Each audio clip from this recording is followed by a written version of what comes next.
Salut à tous les fans des pros de la souris, bonjour à vous, merci d'être avec nous pour cette nouvelle vidéo. Et là, on va s'attaquer aujourd'hui à un composant essentiel de l'ordinateur. On va voir la RAM. Mais avant, juste je tenais à vous informer que les commentaires de cette vidéo seront fermés, tout simplement que pour vous puissiez laisser vos commentaires sur notre site internet, donc pro-souris.fr/blog, blog en majuscule. Donc voilà, vous pouvez laisser vos commentaires sur notre site et je mettrai le lien de cette vidéo dans la description en dessous, donc vous aurez qu'à cliquer dessus pour aller laisser vos commentaires. Voilà, c'était juste une petite parenthèse. Donc aujourd'hui, on a dit qu'on va s'attaquer à la RAM, on va faire un petit rappel en premier et après on va rentrer dans le vif du sujet. Alors ce dessin, normalement, il doit vous dire quelque chose. Normalement, vous l'avez déjà vu, si vous regardez les vidéos des pros de la souris. Donc normalement, dans la leçon des composants de l'ordinateur, on avait parlé de la carte mère, du processeur, de la RAM, du disque dur, comment tout cela fonctionnait en concert, et on a donné quelques définitions. Bon, si vous n'avez pas vu cette leçon, je vous recommande chaudement d'aller la voir. Donc, les composants de l'ordinateur, j'affiche sur l'écran, là, l'adresse s'affiche. Voilà, donc vous pouvez la voir en premier. Ça va vous éclaircir beaucoup de choses. Et ensuite, vous pouvez regarder cette vidéo tranquillement. La deuxième vidéo que je vous recommande aussi, c'est la vidéo concernant le processeur. Comment marche le processeur. Donc, certes, c'est un composant à part, qui n'a rien à voir avec la RAM, mais j'explique un peu le fonctionnement des semi-conducteurs, le principe du transistor, etc., les portes logiques, et tous ces concepts sont nécessaires pour comprendre ce qui va suivre. Voilà, donc aujourd'hui, on s'attaque à notre composant, la RAM. Mais avant de commencer, on va essayer de voir quelques définitions, de voir, en l'occurrence ici, on va essayer de voir qu'est-ce qu'un bit mémoire et un octet mémoire. Alors, la mémoire, vous savez, la RAM, c'est une mémoire qui manipule des données. Ces données, on l'a bien expliqué auparavant, on peut les réduire au plus simple appareil, c'est-à-dire au 0 et au 1. Et c'est ce qu'on appelle le bit mémoire. Donc le bit mémoire, qui vient de l'anglais de binary digit, c'est-à-dire un 0 ou un 1, donc c'est la plus petite unité de mémoire, on va dire, de données dans l'ordinateur. L'ordinateur, il manipule les données à cette échelle-là, des 0 et des 1. C'est pour ça que je vous disais d'aller vous reporter à la leçon du microprocesseur pour voir un petit peu, on en parle un petit peu des portes logiques, comment on fait des opérations et à quoi sert le 0 et le 1. Alors, donc ce 0 et ce 1, c'est des bits mémoire. Donc, le bit mémoire peut contenir deux valeurs, on va dire, le vrai, le faux, le 0, le 1, le oui, le non, voilà. Et tous ces bits mémoire, pour qu'on puisse les manipuler bien comme il faut, donc on va essayer de les un peu les rassembler, les regrouper dans des petites agglomérations pour leur donner du sens. Je vais vous donner un exemple. Par exemple, on veut écrire la lettre A, la lettre Z, ou le chiffre 12, ou etc., ou le chiffre 1, pardon, ou 2. On ne peut pas l'écrire avec un seul bit mémoire. On ne peut pas l'écrire avec un 0 à 1. Il faut tout un ensemble pour dire, bah voilà, par exemple, si on met 0, 0, 1, 1, 0, 1, par exemple, ça nous donne la lettre F ou la lettre I, ou etc. Voilà. Donc pour donner du sens un petit peu à tous ces bits mémoire, donc on les a regroupés en octets. Voilà. Octet, en anglais, byte. Il faut bien faire le distinguo entre bit mémoire et le byte. Donc en anglais, on dit byte, en français, on dit octet. Donc l'octet est composé de 8 bits mémoire. Voilà. Et là, avec ça, on peut écrire une lettre ou un chiffre, par exemple. Et avec plusieurs octets, on peut écrire un mot. Hein, admettons que chaque octet représente une lettre, on peut écrire un mot avec plusieurs octets. Et etc. On peut écrire des phrases, on peut écrire des bouquins, on peut stocker des images, du son, de la vidéo, et voilà. Donc, juste pour que vous ne vous perdiez pas dans ces petits termes, hein, voilà, donc un octet est égal 8 bits mémoire. Alors, ça, c'est un petit exemple pour qu'on puisse comprendre un petit peu que la valeur ne change pas. Pour l'ordinateur, c'est toujours la même chose, c'est un 0 et un 1. Mais pour nous, ça peut signifier quelque chose dans notre interprétation. Par exemple, un numéro de téléphone. Ici, si je vous donne mon numéro de téléphone, je vous dis 610 203 040. Ça sera très difficile à retenir. Mais si je vous dis, par exemple, mon numéro de téléphone, ce qui n'est pas vrai, hein, c'est le 06 10 20 30 40, et vous allez le retenir plus facilement et ce sera plus lisible pour nous tous. Voilà, donc le octet, à peu près, il correspond à ça. Donc au lieu que toutes ces 0 et ces 1 soient mélangés et que on puisse pas avoir un petit recul, en les organisant en forme d'octet, on peut voir plus précisément la structure de ces données-là.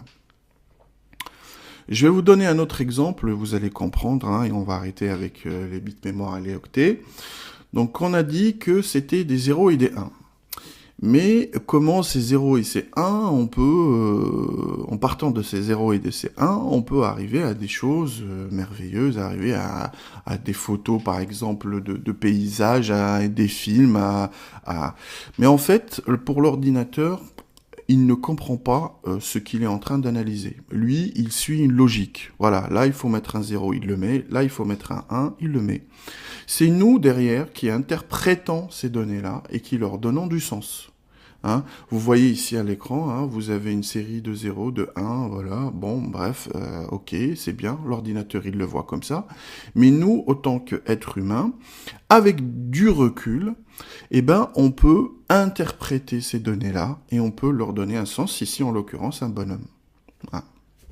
Voilà, donc c'est l'image, par exemple, elle est stockée de la même manière, hein, c'est un tableau ou une matrice avec des lignes et des colonnes, et chaque ligne et chaque colonne contient une valeur, soit un 0, soit un 1, en l'occurrence ici un pixel, mais le pixel peut être composé par plusieurs autres choses, hein, donc on peut, je simplifie au maximum, hein, donc vous connaissez le concept des pros de la souris, c'est qu'on prend et on simplifie au maximum. Voilà, et on essaye de donner l'information, on va dire, la plus simple. Donc voilà, on arrive à voir cette image que peut-être tout à l'heure, on avait des difficultés à la voir, où l'ordinateur ne l'interprète pas du tout, il ne sait pas ce qu'il voit, mais lui, il suit son programme.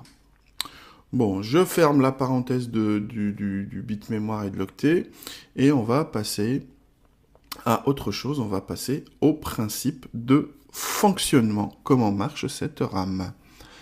Alors, la RAM, elle est déjà ce que ça veut dire, hein, donc Random Access Memory, bon, mémoire accès direct, bon, la traduction n'est pas parfaite, mais la traduction mot à mot ne veut rien dire, hein, mémoire accès aléatoire ou arbitraire, ou ça ne veut rien dire, mais l'essentiel c'est que je vais vous donner le sens, on va dire, ou le principe de fonctionnement. Vous allez comprendre un peu comment marche cette mémoire, cette Random Access Memory. Alors, on va prendre notre exemple, le processeur, hein, toujours hein, avec la RAM, et on va prendre le disque dur. Donc on sait que le processeur, c'est l'organe, on l'a bien expliqué, c'est l'organe qui fait le traitement dans l'ordinateur, c'est lui qui va prendre les données, il va les traiter, il va nous ressortir d'autres données. La RAM lui sert de support où il va prélever ces données-là, hein, pour les traiter, et il va les ressortir, les stocker là-bas, soit définitivement, soit d'une manière, on va dire, partielle. Voilà, s'il n'a pas terminé, il peut traiter quelques données, les mettre dans la RAM, les reprendre, etc. Et on sait qu'il y a le disque dur où on peut stocker ces données-là aussi. Je vais vous donner un exemple et on va essayer à travers cet exemple, de comprendre un peu le principe de pourquoi on doit utiliser la RAM et qu'est-ce qu'elle rapporte comme bénéfice dans l'ordinateur. Admettons que vous êtes le processeur. Voilà. Allez, vous, monsieur, madame ou mademoiselle, vous êtes le processeur et que on vous a donné comme mission, il faut que vous réalisiez un gâteau. Bon, je suis très nul dans la cuisine, hein, donc je vous rassure, je ne vais pas vous donner tous les secrets des recettes, hein, mais juste un exemple pour comprendre. Alors, pour faire un gâteau, il nous faut, bon, bien sûr, des ingrédients. D'accord?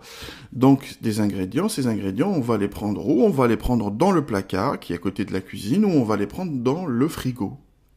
Toujours, on est dans la cuisine. Admettons qu'on a besoin de sucre, par exemple, de beurre, de farine, de levure et les œufs.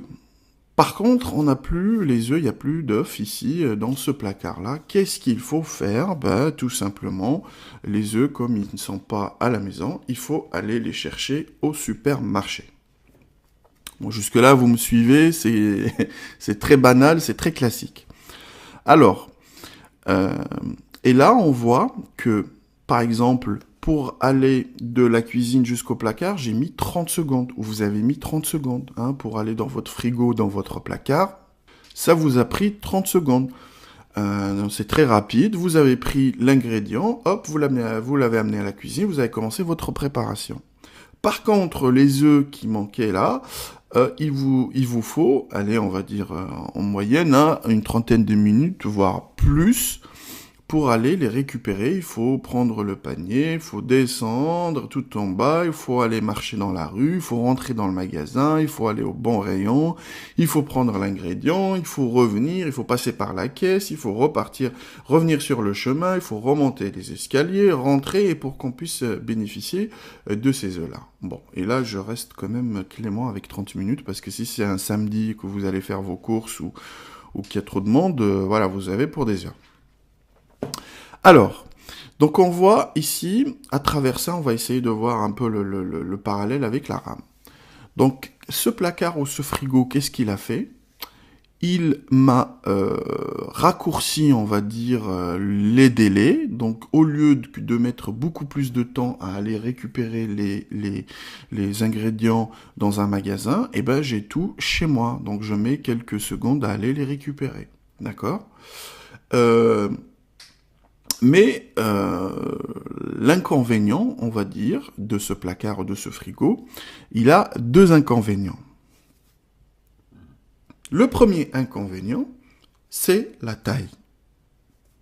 Comparé à un supermarché ou un magasin, il y a beaucoup plus de produits dans ce magasin. Donc, je ne peux pas avoir, je peux avoir par exemple 1 kg de sucre, je peux avoir une douzaine d'œufs par exemple, mais pas plus. Je peux pas mettre tout un rayon ou tout un étalage dans ce placard ou dans mon frigo.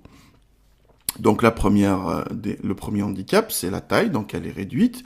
Le deuxième handicap, c'est que les produits qui sont là vont tôt ou tard se périmer. Hein, il y a une date de péremption, donc il faut rafraîchir le stock régulièrement. Hein. Une fois tous les mois, par exemple, il faut, si les trucs, on regarde les emballages, si c'est la date, elle est passée, hop, il faut les changer, il faut aller en acheter d'autres qui sont encore valables, et ainsi de suite. Donc voilà, on a deux inconvénients, on a dit l'espace, et deuxièmement, il faut, ces produits sont périssables. Quand on va au supermarché, en théorie, donc tout est à jour, hein, il y a des employés là-bas qui s'assurent que, en théorie, hein, qui s'assurent que tous les produits sont conformes, que la date est nickel, donc on n'a pas ce problème-là dans les supermarchés. Par contre, dans notre placard, si on fait pas le tri nous-mêmes, on perd tous ces aliments, même qu'on peut avoir un placard ou un frigo garni, si tout est périmé à l'intérieur, on peut pas les utiliser, on peut pas les manger. Alors maintenant, on passe au-dessus, on va passer à la RAM. La RAM, c'est exactement le même principe. C'est-à-dire, la RAM, le processeur, quand il veut puiser quelque chose dans la RAM, il a un accès très rapide, hein, de l'ordre du nano, de la nanoseconde. Hein. Un nanoseconde, c'est 1/1000 d'une seconde. On prend une seconde, on la divise en petits, on coupe à 1/1000. Vous imaginez un peu le délai très très court. Donc voilà, c'est l'ordre de grandeur, donc 10 puissance 9 secondes, c'est l'ordre de grandeur de la vitesse de la RAM. Après, si ces données ne sont pas disponibles, vu que la RAM, elle est un peu, comment dire, elle est limitée en taille, et si on a besoin d'aller récupérer ces données dans les disques durs, là, on va perdre du temps, et le temps, il est de l'ordre de la milliseconde. Hein. C'est le millième d'une seconde, 10 puissance 3. Donc, vous regardez la différence, hein, c'est les ordres de grandeur, hein, c'est pas une milliseconde ou voilà, je vous donne l'ordre des grandeurs pour que vous puissiez un peu comparer les deux vitesses d'accès, que ce soit à la RAM ou au disque dur. Donc 10 puissance 3, millième de seconde, et là on est au milliardième. Donc il y a presque, c'est des centaines de milliers, voire presque un million de fois, plus que la RAM est plus rapide que le disque dur, l'accès au disque dur. Ça, c'est les disques durs magnétiques. Il y a une nouvelle, les nouveaux disques, on va dire les nouveaux supports, les SSD. La vitesse est encore un peu plus rapide, mais elle est plus rapide, par exemple, de plusieurs fois que le disque dur. Mais on est toujours en dessous de la vitesse de la RAM. Voilà. Et le deuxième inconvénient, on a dit que là, les données dans le placard pouvaient se périmer, donc il fallait les rafraîchir, les stocks constamment, et périodiquement. Ici, c'est la même chose. La mémoire, les données à l'intérieur, c'est une mémoire volatile. Ça veut dire quoi? Ça veut dire que les données, au bout d'un certain moment, sont perdues. Il faut les rafraîchir. Voilà. Il faut les rafraîchir. Je vais vous l'expliquer par la suite. Voilà. Donc, il faut rafraîchir ces données-là pour éviter que la RAM perde ces données-là. Voilà, là, on fait le parallèle, donc on a fait un gâteau, on a compris un petit peu comment fonctionne cette mémoire vive, comment fonctionne la RAM. Alors, comment elle est faite physiquement, comment elle marche cette RAM? Là, on va rentrer un peu dans le fonctionnement, on va dire, technique. Alors, cette RAM, elle est composée d'un maillage de points mémoire. Chaque point mémoire que vous voyez ici à l'écran, donc chaque point mémoire représente un bit de données. Vous vous rappelez les bits de données qu'on a parlé tout à l'heure, on a un peu expliqué ce que c'était des 0 ou des 1. Et chaque point mémoire, c'est l'intersection d'une ligne et d'une colonne, donc on peut avoir son adresse, on sait où il est. Voilà, donc dans ce bit mémoire-là, on peut dire, voilà, là, il y a par exemple un 0, il y a un 1, ou etc. Alors, de quoi est composé ce petit point mémoire dans cette grille? Donc, tout simplement, ce petit point mémoire est composé d'un condensateur et d'un transistor. Donc le transistor, on l'a bien abordé dans la leçon du processeur, c'est pour ça que je vous ai envoyé vers le processeur au début. Donc on va pas réexpliquer le principe de fonctionnement du transistor. Voilà. Donc le transistor, qu'est-ce qu'il fait? Il va piloter ce condensateur. Donc le condensateur, qu'est-ce qu'il fait? Il condense une charge électrique. Voilà, il peut garder une charge électrique et il peut se vider.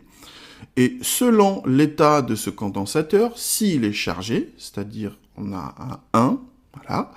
Si ce condensateur il est déchargé, on a un 0. Voilà, tout simplement. Et qui est-ce qui va contrôler tout ça et s'occuper de le vider, de le remplir? Ça sera le transistor.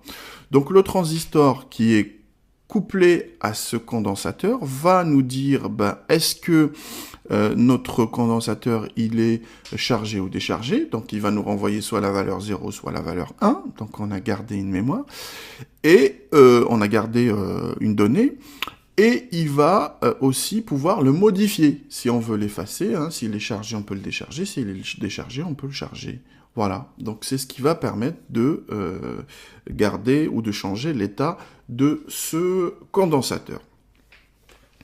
Et le cycle de rafraîchissement, donc quand on alimente, on va dire, ce circuit, le transistor va s'assurer que le condensateur garde sa charge à intervalles réguliers, sinon cette charge sera perdue, c'est pour ça qu'on dit que c'est une mémoire volatile. Voilà. Et si vous voulez, par exemple, si je coupe l'électricité, eh ben, on va perdre toutes les données pour la simple raison que l'état du condensateur sera déchargé, donc il n'y aura plus aucune donnée sauvegardée. Voilà, ça c'est pour le principe. Donc le principe, il est assez simple. Par opposition, ça c'est sur la RAM, on a ce qu'on appelle la ROM. Hein, là, la RAM Random Access Memory, on a la read-only memory. On a une mémoire, ça c'est une mémoire vive, on a une mémoire, ce qu'on appelle la mémoire morte. Alors, je vais vous donner un exemple, on va parler un peu des flash disks ou de la mémoire flash en général, hein, et je vais vous expliquer un petit peu. Je ne veux pas rentrer dans les détails, hein, il y a beaucoup de petites ramifications qu'on peut aller explorer, mais ça prendrait beaucoup de temps et ça va vous perturber. Donc là, c'est juste, je vais aborder, je vais survoler ce domaine-là pour qu'on puisse avoir les idées claires. Ok. Alors, on va voir un petit peu la mémoire flash, qui fonctionne pratiquement avec le même principe, sauf qu'à la place du condensateur qui peut se décharger, donc on peut avoir un condensateur, une grille par exemple, une grille qui capte les électrons, et même si on coupe l'électricité, eh ben la grille qui est là va capter l'électricité et restera chargée. Donc, même en coupant l'électricité, on gardera la charge, soit 0, soit 1, et quand on rebranchera le matériel, la prochaine fois, eh ben, les données qui étaient dedans sont conservées. Alors, vous connaissez les disques SSD, donc malgré que l'appellation de disque soit fausse, parce que le disque, ça sous-entend qu'il y a quelque chose de rond qui tourne. Là, c'est plutôt un support solide, les SDD, les Solid State Drive, donc en opposition au magnétique, donc les disques magnétiques, vous connaissez tous les disques durs, les anciennes disquettes, etc. Là, c'est une autre technologie basée sur la mémoire flash. Comme je vous l'expliquais, c'est exactement le même principe, sauf que là, le condensateur, au lieu que ce soit une mémoire volatile, c'est une mémoire morte où on le remplace par une grille qui capte l'électricité et le sauvegarde. Pourquoi on n'utilise pas ce genre de mémoire à la place de la RAM ? Pour la simple raison, c'est que ça prend beaucoup plus de temps à charger la grille. Ça prend beaucoup plus de temps à la charger, donc on perd tout l'avantage de la RAM qui est sa rapidité.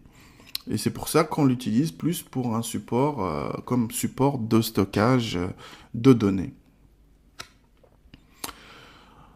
Aujourd'hui, on utilise les SSD parce qu'ils sont plus rapides par rapport aux disques durs classiques, magnétiques, et on n'a pas de mécanisme, vous savez, dans les disques magnétiques, il y a un plateau qui tourne, un disque qui tourne, il y a une tête de lecture, etc. Donc ça, c'est un peu fragile, là, ça encaisse mieux les chocs. Sauf que cette technologie-là, pour l'instant, on n'arrive pas à avoir de très grandes capacités, ou si on a de très grandes capacités, ça coûte hyper cher.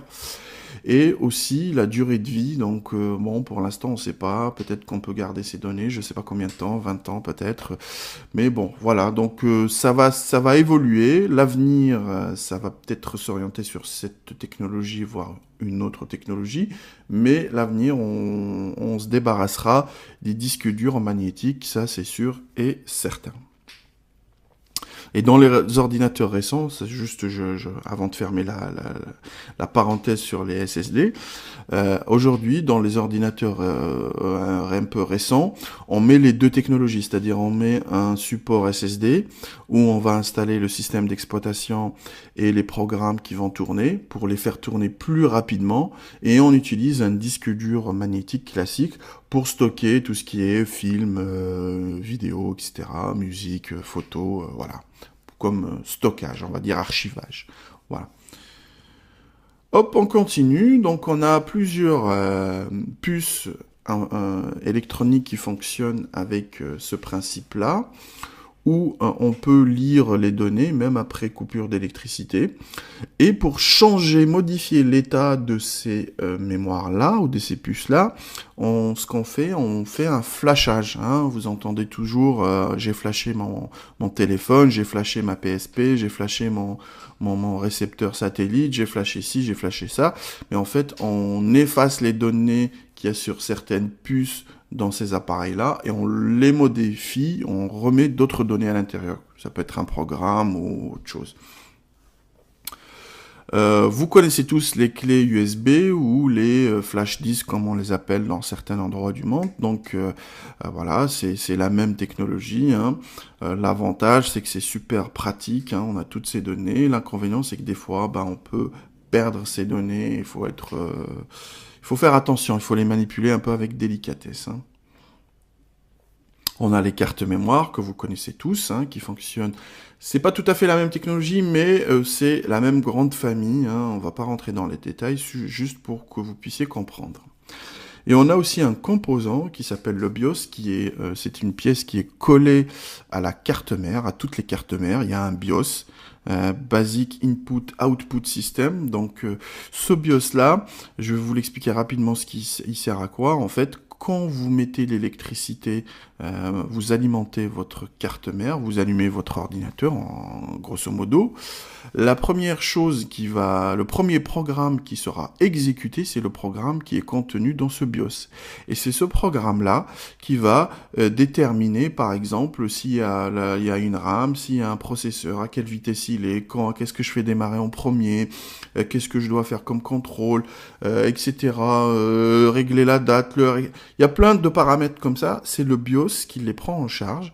Et après le BIOS, une fois qu'il a lancé tout ça, passe le relais au système d'exploitation qui est, lui, copié sur le disque dur ou le SSD de cet ordinateur.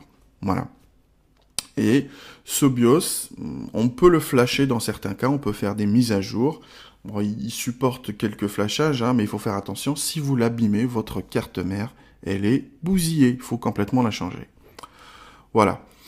Donc là, on a vu un petit peu, on a parlé de la RAM, hein, la Random Access Memory, et on a parlé un petit peu de la mémoire flash, un peu que c'était des cousins, et que l'une était volatile, l'autre ne l'était pas, et que on remplaçait le condensateur dans la RAM par une grille qui captait les électrons dans la mémoire flash, ce qui permettait de retrouver les données même après coupure d'électricité.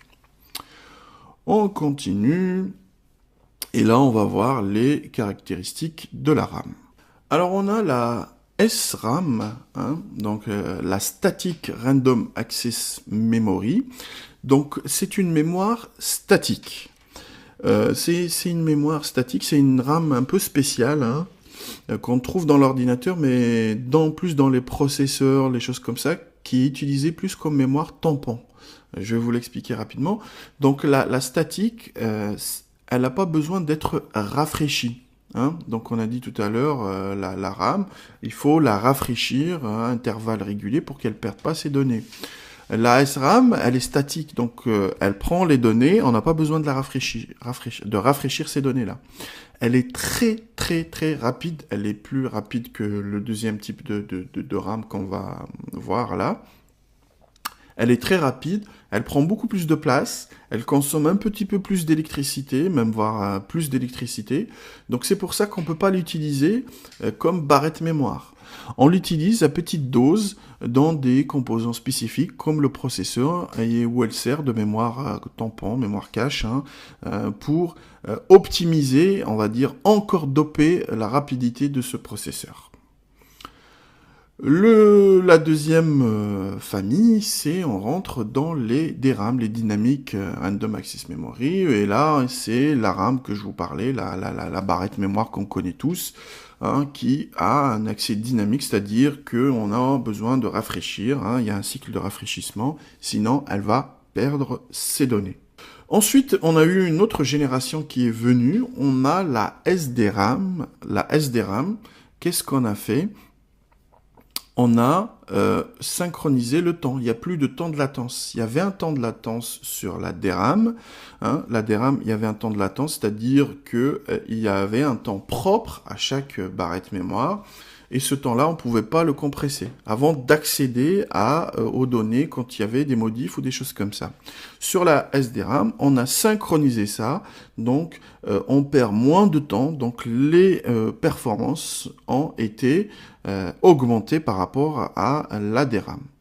Ensuite, on a eu la DDR SDRAM, ou comme on l'appelle communément la DDR, donc le Double Data Rate, ça veut dire le débit de données doublé. Donc, qu'est-ce qui veut dire quelle est la différence entre la DDR et la SDRAM? Donc, la DDR, qu'est-ce qu'elle fait? La SDRAM, soit elle communiquait, elle sortait les données, soit ça rentrait dans un cycle de fonctionnement de la RAM. Dans la DDR, on pouvait le faire et lire, et les infos sortaient et rentraient sur le même cycle. Donc, on a doublé le débit des données rien qu'en faisant cette amélioration dans notre RAM. Ensuite, il y a eu la DDR2, donc c'est la deuxième génération, où on a encore amélioré la DDR, et la DDR3, où on a encore amélioré les performances de cette mémoire. Alors, comment s'y retrouver dans ces mémoires-là? Quelle est la mémoire qui convient le plus à votre ordinateur? Je vais vous dire, ça dépend de votre carte mère. Donc, votre carte mère, normalement, ça dépend de son modèle, ça dépend de ce qu'il y a installé dessus. Elle peut accepter tel ou tel type de mémoire. Voilà. Donc, pour pas se tromper, on a ce qu'on appelle des détrempeurs. Vous savez, les petites fentes là, c'est des détrempeurs qui nous permettent d'insérer la bonne famille de RAM et dans la bonne position, pas la mettre à l'envers. Donc voilà, on voit là les détrempeurs de la DDR, là la DDR2 qui a été décalée un petit peu et la DDR3 qui a été quasiment poussée plus loin, quoi. Voilà. Donc ça, vous regardez votre modèle de carte mère et normalement, vous pouvez connaître, ou si vous avez un notice de votre carte mère, vous regardez, il y a le type de mémoire RAM, mémoire vive, que cette carte peut supporter. Je donne un exemple maintenant. On va donner un exemple. Admettons, vous trouvez dans un magasin, voilà, cet exemple, 4 GB DDR3, PC3, etc., des chiffres. Et qu'est-ce que cela veut dire? Il faut savoir que, voilà, il y a, pour le plus grand, on va dire, des utilisateurs, il y a une seule chose qui les intéresse, c'est la capacité de la RAM. Combien elle peut contenir de données. On a une RAM de 1 Go, on a une RAM de 2 Go, on a une RAM de 4 Go, etc. On peut avoir des RAM de plusieurs volumes, de plusieurs tailles. Mais il y a aussi d'autres options. On a aussi la cadence, comment elle communique. On a aussi la bande passante de cette mémoire qu'on peut déduire de ces chiffres-là et de ces données-là. Et dans notre exemple, voilà, donc c'est une DDR3 SDRAM. Voilà, elle est cadencée à 800 MHz. Donc c'est son horloge. Et la puce mémoire qui gère tout ça, c'est une DDR3 1600 et elle a une bande passante de 12 Go,8 par seconde. Voilà, ça c'est des caractéristiques techniques. Donc si vous voulez comparer, vous pouvez comparer. Pour vous aider, sur Internet, il y a plusieurs tableaux. Vous pouvez utiliser celui-là. Hein. Donc il y a des tableaux où on répertorie les mémoires avec leurs fréquences, les fréquences réelles, les fréquences en entrée-sortie, le débit, etc. Et nous, dans notre cas, on avait, c'était une DDR3 1600, donc, et vous voyez bien, voilà, hop, que c'est ce modèle-là que nous avons. Donc, dans la fréquence entrée-sortie, on a 800 MHz. La fréquence réelle, c'est 200, hein, puisque c'est une DDR, donc la fréquence réelle, elle est décuplée. Et on a le débit qui est de 12,8 gigasecondes. Voilà. Bon, pour vous qui souhaitez changer, par exemple, de mémoire dans votre ordinateur, bah, vous pouvez prendre, par exemple, vous pouvez regarder votre ancienne mémoire et prendre une capacité un peu plus grande. Ou si vous avez votre carte mère, vous regardez qu'est-ce qu'elle supporte comme mémoire et vous pouvez, par exemple, acheter ce modèle-là. Voilà, donc on a fait un petit peu le tour rapidement, mais je pense que c'est clair pour vous concernant la mémoire, la RAM, la mémoire vive de notre ordinateur. Comme je vous l'ai expliqué au début, vous pouvez laisser vos commentaires sur pro-souris avec s.fr/blog, blog en majuscule. Voilà, et je mettrai le lien de la vidéo, il sera dans le descriptif de la vidéo, hein, en dessous, donc vous allez vous cliquer, vous allez être redirigé vers le site, et vous laissez vos commentaires, comme ça tout le monde peut en profiter. Et avant de clore cette vidéo, je tenais vraiment à remercier tous les fans, tous vos messages d'encouragement. Ça nous touche beaucoup et ça nous donne envie d'aller encore plus loin et de vous faire des vidéos encore. Et j'espère que nos vidéos vont vous permettre de devenir des pros de la souris.